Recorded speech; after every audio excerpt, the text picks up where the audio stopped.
Galera! Nesse vídeo de hoje, nós vamos trabalhar com um conceito importantíssimo para a geografia, que é o conceito de regionalização. Essa aula, ela existe em mais de uma versão. Nós temos aulas com esse conceito que trabalham propostas de regionalização do espaço mundial e propostas de regionalização do espaço brasileiro. Hoje, nós vamos trabalhar com 3 propostas de regionalização do espaço mundial. Esse tema é um tema recorrente e você pode ver ele tanto no ensino fundamental quanto no ensino médio ou na reta final dos cursinhos, você pode ver, porque em geografia os temas eles estão sujeitos a se repetir. Então, o que acontece? Qual é o segredo de entender essas propostas? Primeiro, entender o que é regionalizar. Regionalizar, essa ação de dividir, eu divido para quê? Eu divido para facilitar o estudo, o planejamento. Então, se eu quiser dividir o Brasil em partes, aqui no nosso país, quem divide, quem promove a ação de dividir o Brasil em partes, para isso nós temos um órgão que é o IBGE. O IBGE, graças ao fato do país Brasil ser muito grande, ele, para proporcionar uma melhor gestão, uma tabulação de dados, dividiu esse Brasil em regiões. Então, ele vai regionalizando. Assim como a gente estuda que o território brasileiro ele tem essa lógica de divisão em regiões, já houve tentativas no século XX, salientando que essas 3 propostas famosas, nenhuma delas hoje é considerada uma proposta atual. Tenha cuidado com isso, porque essas propostas são propostas que se referem a uma época e cada uma delas tem um contexto diferente e que você precisa se familiarizar. Vamos lá. A primeira proposta é a proposta de dividir o espaço mundial entre 2 grupos de países, os países ditos desenvolvidos e os países ditos subdesenvolvidos. Eu vou chamar um país, eu vou reconhecer um país de desenvolvido quando essa proposta ela é criada. A ideia de desenvolvimento está ligada a uma economia que é forte, diversificada, exemplos de países que, nesse contexto, já são países industrializados. Então, a ideia de desenvolvimento, a princípio, ela vai se associar a uma economia forte, bons indicadores. Na maioria dos materiais didáticos, sejam livros, sejam módulos, seja qual for o material que você adota, existe no mesmo capítulo ou percurso que se trabalha isso aqui, ele vai te mostrar 3 mapas, um para cada proposta dessa, e vai te mostrar também ferramentas de comparação.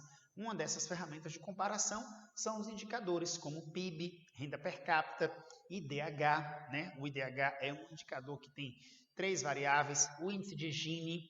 Então, a ideia de desenvolvidos são países desenvolvidos, países que estão no topo da economia mundial, países industrializados. Já a ideia de subdesenvolvido é a ideia de quem está à margem desse primeiro padrão de desenvolvimento, que está em outro direcionamento. Nesse caso, se a gente for pensar o continente americano, que muitos de vocês podem estar estudando, a gente vai dividir a América entre desenvolvidos, e subdesenvolvidos. Dentro do grupo dos desenvolvidos vai estar a América anglo-saxônica e a América Latina inteira dentro do grupo dos subdesenvolvidos. Fique atento a isso. A segunda proposta de mapa é uma proposta de dividir o mundo, os países do mundo, em primeiro, segundo e terceiro mundo. Essa proposta ela não faz o menor sentido mais hoje. Então, se você for escrevê-la em um texto, você pode fazer isso para se referir à época da Guerra Fria, já que na Guerra Fria, no contexto em que a gente tinha um mundo bipolarizado, aí houve esse direcionamento de chamar os países de primeiro mundo, que seriam capitalistas e desenvolvidos, os países de segundo mundo, quem recebeu essa nomenclatura se encaixa no caso dos países socialistas, como países da União Soviética, que inclui aí o leste europeu, né? China, Coreia do Norte e na América Latina, o caso de Cuba, vai se encaixar nesse grupo aqui. E o terceiro mundo a gente teria os países, né? Que a princípio, na primeira, a gente chamou de subdesenvolvidos, né? Os capitalistas subdesenvolvidos. E o Brasil vai se encaixar nessa categoria aqui, neste caso. A terceira proposta, essa é uma proposta que vai chamar atenção porque ela divide o mundo, essa regionalização traz países de norte e países de sul. Seriam países de norte quem tem uma economia melhor, melhores indicadores, mas o essencial a saber disso aqui é que essa divisão entre países de norte e de sul não está ligada a quem está acima ou abaixo da linha do Equador. Mas aqui a ideia de países de norte, né, está ligado a quem tem uma condição melhor, indicadores melhores e não quem está acima ou abaixo da linha do Equador. A Austrália é um país de hemisfério sul, mas nessa classificação chama a atenção que vai se enquadrar como um país de norte, né? Então, a gente tem essas observações a ficar ligados aí.